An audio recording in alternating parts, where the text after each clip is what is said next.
Abala bu təbii fəlakətlər neçə il deyilməyən mən bunu deyirəm ki, bunlar olacaq. 2019-cu ildən bu yana təbii fəlakətlər olacaq daha çox.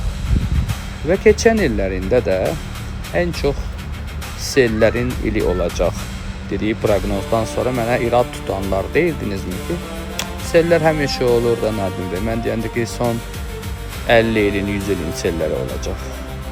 İndi hər rayonda hər kimsə sellərdən ziyan çəkdikcə təbii ki, çox adamlar onu deyir ki, başa düşürlər ki, bəli, mənim proqnozu eşidənlər, Nadim bunu demişdi, amma eşitməyən, onun dadını görməyənlər deyib, həmişə sellər olur deyir. Amma selin miqyasından danışıram. Neysə, Amerikalı ekstrasens təbii fəlakətlər çox olacağını indi deyir.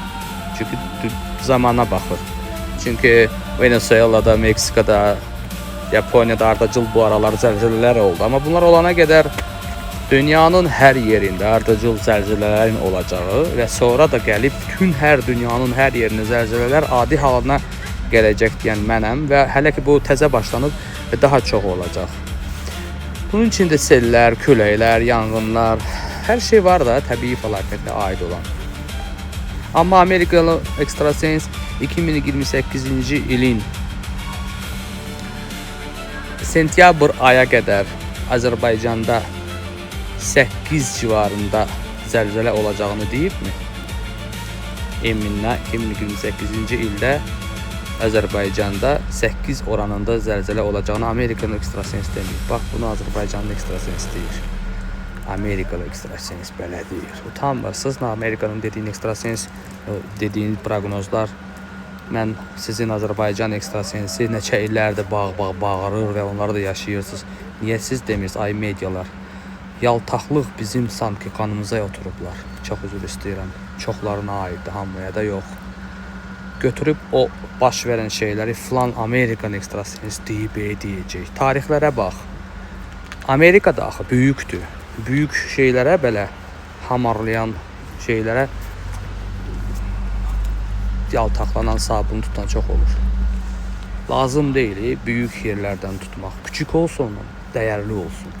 İllərdir bu proqnozları verən mənəm. Hansısa George Morge deyil.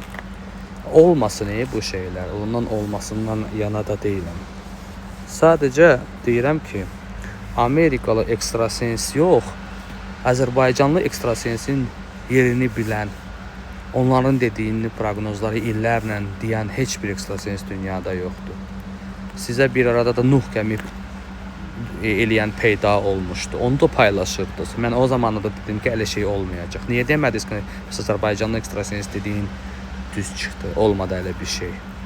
Neysə, aftafa tutmaq, yaltaqlanmaq, sabun əlində tutmaq bu dəqiqə bizim medialarımızın çoxumuzun əsl peşəsidir.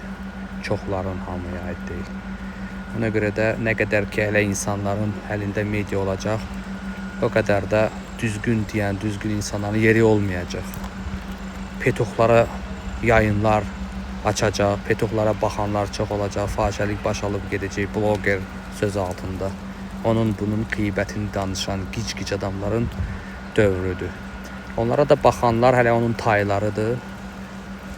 Mənə baxan, mənim kimi ziyalı, sözü düzünü deyən, idman ustası və ya nə bilim orada hər hansı bir həkim, hər hansı tarixçi, onlara baxan, onlara fikir verən yoxdur. Harada gic-gic adamlar var, onlara baxır və onlara baxan cəmiyyətin savadı, ağlı hansı dərəcədə olmalıdır ki, onlar düzgün olduğunu araşdıra bilsin. Sözüm hələ o taylarıdır. Ona görə də elə onun kimi o təbiətdən o cür olan adamların 2028-ci ildə baş verəcək zəlzələdə tək onlar Allah bir yerə yığsın, orada onları qoy o zəlzələdən geçsinlər, biz də onlardan canı tutaraq. Savadlı, normal insanlara öpürəm, var olun. Bir də bir bloger tutuldu ya avariyadan. Bax nə qədər ondan bildiyimdə bu cəmiyyətin əsas səviyyəsi. Kəşk bir qazinin, bir Misir Mərdanoğlu, nədir var o?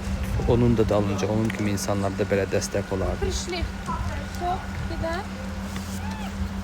Mənim qonaqlarım da gəldi. Rasiyadan qonaqlarım gəlib. Gedim.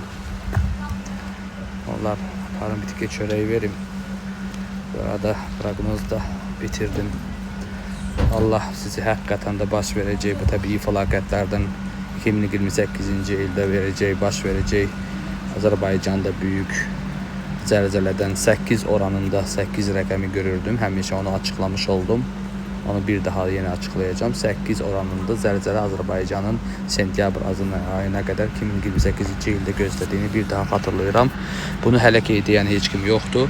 Dünyada zəlzələlər çox olanda artıq bu barədə danışanda çox olacaq. Sağ ol. Olmasın amma istəyərəm, ümid edirəm. Sağ ol.